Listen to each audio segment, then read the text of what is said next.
Tonight, though, Mr. President, as an outsider to this political process, it's easy to be frustrated with how slow the Senate moves. It's easy to find fault with colleagues. And as an outsider here, it's very easy to think that we're not focused on getting results. But tonight, Mr. President, and usually I try to temper that with, some rational thought about, well, this is the way things work, et cetera, et cetera. But tonight, I don't see that. I'm very frustrated tonight, Mr. President, with this vote tonight. What we just witnessed here on the floor of the United States Senate is nothing but pure partisan politics. Our colleagues across the aisle have blocked our disaster relief bill because they said it doesn't include enough for Puerto Rico. That was one of several reasons. To date, $40 billion in federal disaster relief aid has already been allocated for Puerto Rico, and they are eligible for another $50+ billion potentially, which has already been allocated. How much aid have the farmers of the Southeast received after Hurricane Michael just 6 months ago? Not one dime. Now, why is that critical? You said, well, okay, it takes time. Yes, it takes time.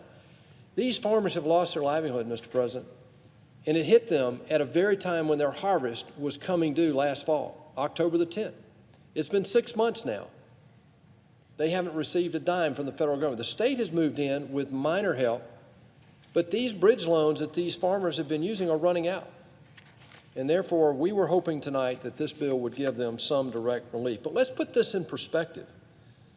Congress appropriated $136 billion for 2017 natural disasters across our country. That's Hurricane Irma, Hurricane Maria, Hurricane Harvey, and California wildfires. 2017, $136 billion. Before that, in 2013, $50.5 billion was appropriated for Hurricane Sandy, mostly for New Jersey. In this bill today, we were only talking about $13.45 billion for unprecedented hurricanes, tornadoes, earthquakes, wildfires over the last year. And listen to the number of states we're talking about, Mr. President. Florida, Georgia, Alabama, North Carolina, South Carolina, Alaska, Hawaii, California, Iowa, Nebraska, Missouri, and Kansas. That's right. This $13.5 billion includes only $3 billion for farmers across 5 states in the Southeast. President Trump has visited that damage. Vice President Pence visited that damage. I was personally, as Johnny Isaacson was as well, we were privileged to travel with him that day to see this damage. You only have to see it to understand how ravaging this was to the businesses that have been built up over generations in these family farmers. President Trump has done his part. He's been very reasonable in this negotiation. He stepped up and did the right thing with regard to Puerto Rico. He agreed that because the nutrition benefits were running out under the prior allocations that we just mentioned, he stepped up and said yes, he would support $600 million of further assistance for Puerto Rico nutrition so that those benefits would not run out. And that would hopefully, in the negotiation, break the logjam. Well, it did no such thing. This $600 million is exactly what Puerto Rico needs. President Trump saw that, and I give him high marks for stepping up and taking the political risk to go ahead and do that, in addition to what had already been done for Puerto Rico over the last 2 years. In fact, Puerto Rico's own representative in Congress, Jennifer Gonzalez-Colon, supports this disaster relief bill that Senator Isaacson and I and others sponsored. I urge, and this I quote, she said, "I urge for swift Senate passage of $600 million for nutrition assistance. Over 1.3 million of my constituents are already experiencing cuts in their food benefits. Puerto Rico needs this funding and needs it now," end quote. When you listen to pleas like that, Mr. President, I can only think of one word for the colleagues across the aisle in this episode, and that is it's very similar to what happened on the border. It's just hypocritical to me to think that they asked for that and then vote no against it. What we see here is pure partisan politics. The American people are not stupid, Mr. President. It's clear this has nothing to do with Puerto Rico. It really hasn't much to do with disaster relief. This vote was really pure partisan politics. It has everything to do with obstructing this president and preventing him from keeping his promise to help the American people recover from tornadoes, hurricanes, wildfires, floods that have ravaged our communities. Democrats ought to be ashamed.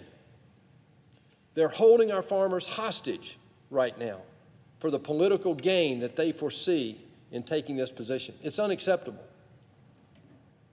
They're gambling with people's lives, Mr. President, and I don't overstate that. Some people won't recover from this. They'll get out of farming. Those that stay in it'll take a decade, even with this government assistance, to recover.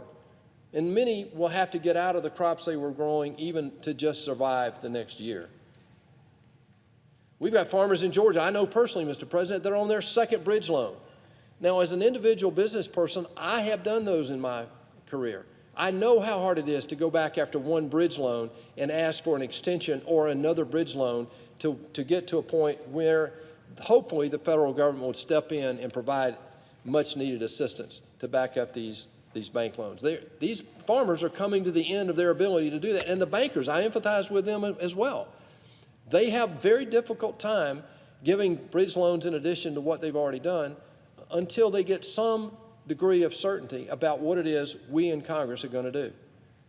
It's unacceptable that this intransigence in Washington continues to threaten the livelihoods of the very people who sent us here to represent them.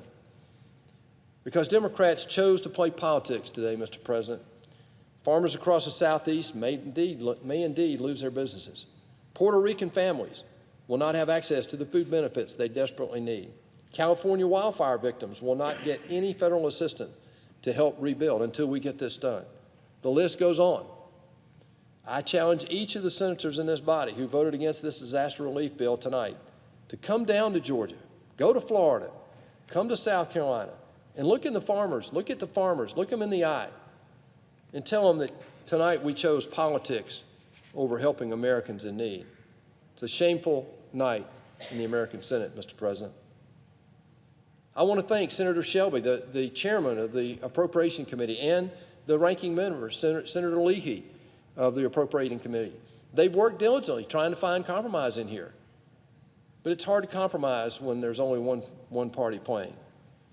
Mr. President, in conclusion, I want farmers across the Southeast to understand tonight that Senator Isaacson, Senator Rubio, Senator Scott, myself, and many others, Senator Tillis, Senator Burr, Senator Lindsey Graham, Senator Tim Scott from South Carolina, and even one of the Democrats, Senator Doug Jones, we're all committed, along with Marco Rubio and Rick Scott in Florida, Senator Rick Scott.